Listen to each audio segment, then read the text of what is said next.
What's up, Josh here. Welcome back to another What's on my iPhone, this year with the iPhone 15 Pro. Every year I like to do one of these videos, not only for you to see what's on my iPhone and what apps and widgets I'm using, but it also forces me to clean my iPhone up and organize it, sort of like a deep clean of your apartment or your home. What apps do I need to delete? What new widgets are out there? And how can I optimize my home screen for productivity? So let's get into how I set my iPhone 15 Pro up, and I'll show you all the different apps and widgets that I've discovered. Now, first up, let's just get this out of the way. What cases do I use? So actually, when I'm in my apartment and I'm not outside, I like to use my iPhone without a case just because I like the way that it feels. When I do need to go outside though, it is gonna be one of these two cases. This is the Nomad Sport case in white, and this is the Spec Presidio 2 grip case. Now let's actually get into the phone. This is what my lock screen looks like, and the first thing you'll notice is this really cool wallpaper. This is actually a wallpaper that I made, and so I basically took inspiration from Mac OS Big Sur. In previous years, I had more of a minimal aesthetic with not much color, but this year I'm switching it up. Now, along the top of my lock screen, I do have my next upcoming event. For the widgets, I have this really minimal looking timeline widget from a app called Spark. I really like the way it looks, and it's also a good visual as to what's coming in the next couple of hours in my day. Next to that, I have the weather widget as well as a battery widget. Currently, I'm daily driving the AirPods Maxes, and I have them on pretty much 24/7, and so being able to see when I need to charge them on my lock screen is pretty helpful. All right, let's go into my home screen. So here it is. This is my home screen, and compared to last year's home screen setup, it really looks quite similar. I still have the calendar widget up top, this calendar widget on the side, as well as a couple of clock widgets. This one is by an app called World Clock, and I like that it's a digital readout rather than an analog display. It's just easier to read. So I've got Taipei, New York City, and London. Now, while we're on the topic of widgets, there are two widgets that I'm trying out more recently. This first one is screen time, and the second one is one by Spark that gives me a countdown to my next event. This one is pretty self-explanatory. If you're somebody who doesn't keep track of time very well, you find yourself missing meetings, this is a great way to keep track of those events. But more interesting is this screen time widget. We are spending way too much time staring at a screen, and one way we can keep track of that is with screen time. And if we tap into screen time, we can see that it not only tracks your iPhone usage, but also for all your other iCloud devices. So by default, it pulls all of your usage into one statistic. So right now we can see that on average, I'm spending about 6 hours and 48 minutes a day on both my MacBook and my iPhone combined. And that's not even including my gaming PC. But what you can also do is separate it out by device. So if I click on MacBook, you can see that it's mostly productivity focused. So 5 hours on productivity, which I think is a good sign that I'm not using my MacBook for other things. But then if we switch over to iPhone, we can see that it is gonna be mostly entertainment. 8 hours over this past week, which is pretty terrible if I'm being honest with you. But yeah, having the screen time widget here just basically keeps me accountable, makes me a little bit more mindful of how much time I'm actually spending on my phone. Now, running down the list here in terms of apps, we have Apple Photos, Camera, Google Photos, and Google Maps. Now, my preference is for Google Photos for backup because it is more compatible with more devices. Same goes for Google Maps. I like the fact that I can use both of these apps on macOS, iOS, Android, and Windows. Down here, these last four apps are gonna be Notes, Spark, Portal, and Notion, and all of these are sort of work focused. And you'll notice from my last year's setup, I had social media apps on my home screen front and center, and I just found that it was really distracting. Just having those apps on your home screen, even if you're not thinking about going into those apps, you sort of find yourself going into them anyway. And before you know it, you're spending 30 minutes to an hour just scrolling your life away. And so I found that just by deleting them from my home screen, it actually made a huge difference in my productivity. Now, if you guys have been watching me for a while, you'll know that Spark is my preferred email client. I think it's one of the best out there.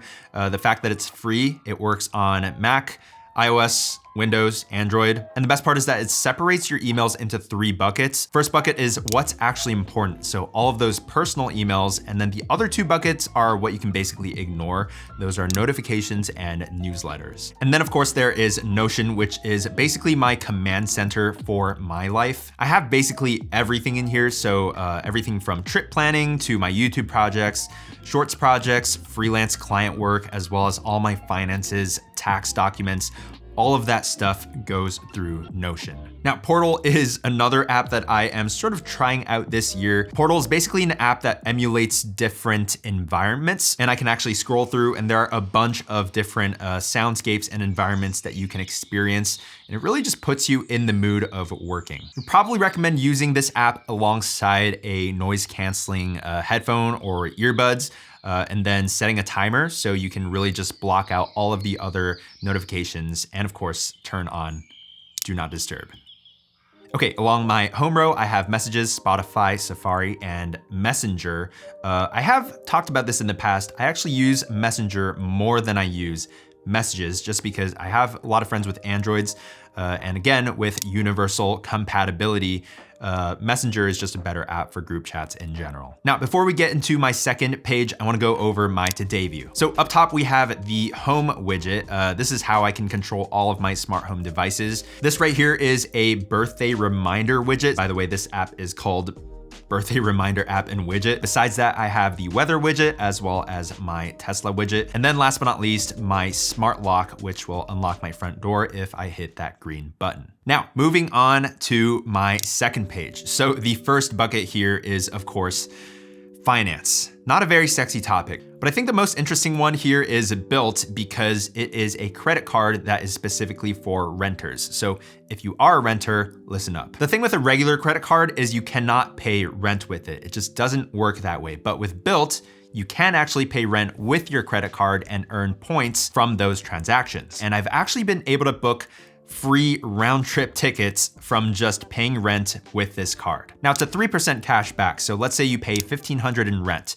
Every month you're gonna get back $45 on your $1,500 rent payment. And if you compound that over a year, that's $540. But yeah, if you are renting, I would highly recommend you check out Built. It is basically free money. And so I'll have a link down below, which is my referral link. Now, next to finances, we have Visco, which is how I edit a majority of my Instagram photos. I've actually gotten some pretty good results out of it. I don't pay for their subscription, so I am a little bummed that they took out some filters and put that behind a paywall like A6. If you know, you know. But yeah, I do use Visco for most of my iPhone photo editing. I find I get some pretty good results pretty quickly. The thing is though, they don't fully support Pro Raw. So in some of the photos, I find that the highlights are just a little bit dulled out. It just doesn't look as good as straight out of camera. So hopefully they can fix that soon. Now, next to Visco is Blackmagic Cam, and this is basically a videographer's wet dream. So here is the app, and there are so many nerdy things that you can do in here, such as change your shutter angle,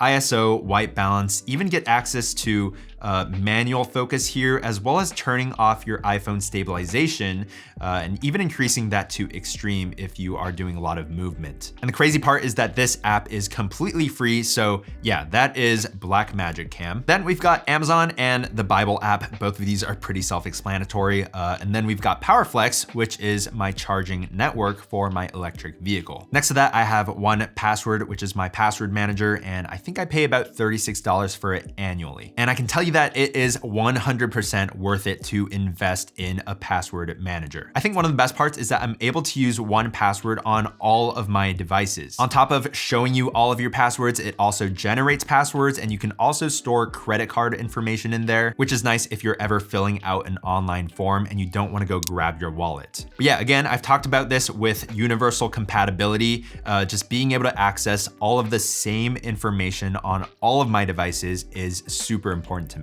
And then to wrap it up, we have Find My, WhatsApp, Calculator, App Store, and Settings. All of these are pretty standard apps. Now, one thing you might find is missing from my phone is any sort of to-do app or reminders app. And that's because I do all of that stuff inside of my calendar app. So if there's ever anything that I need to do, I will simply just throw it onto my calendar, because with every to-do item, I find that generally there is a timeline attached to it. So let's say maybe on Saturday, I want to clean my apartment and do my laundry. So I will simply add it to my calendar, and when the time comes, I will be reminded to do that thing. This system has worked well for me over the past, I can't even remember how many years. Now, if there is a particularly busy day where I just have a bunch of things I need to do and there's sort of no timeline attached to any of that stuff, I will pull out my notebook. So this is my trusty notebook. This is made by a company called Leuchtturm. In this notebook, of course, I will be doing notebook things such as brainstorming ideas, as well as creating full-on to-do list with checkboxes.